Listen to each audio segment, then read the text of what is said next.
A new program paying the homeless to pick up trash in San Diego has already helped get tons of garbage off the streets. And that's the update from the Lucky Duck Foundation, the nonprofit that started the cleanups just last month. ABC 10 News anchor Lindsay Pena explains how the program works and why it could be the first of others all over the city.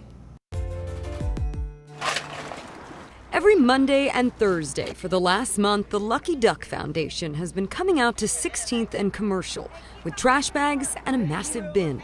They're offering $2 a bag to anyone experiencing homelessness that wants to pick up garbage.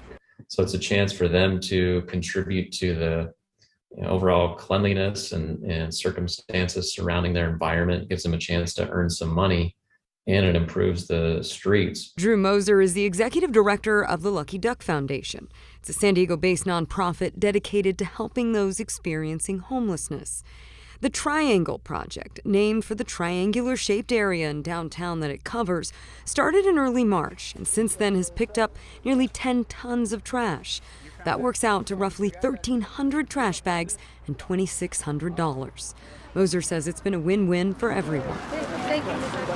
Folks who are suffering from homelessness, community members, business owners, it's really been a win for all parties. At this point, the program only operates in one area of the East Village and is only slated to last 4 months. But there's already talk of keeping it going and expanding. We'll really wrap our heads around, how does this model compare to other trash abatement programs that exist, to see if it makes sense to scale this and replicate it elsewhere. Lindsay Pena, ABC 10 News.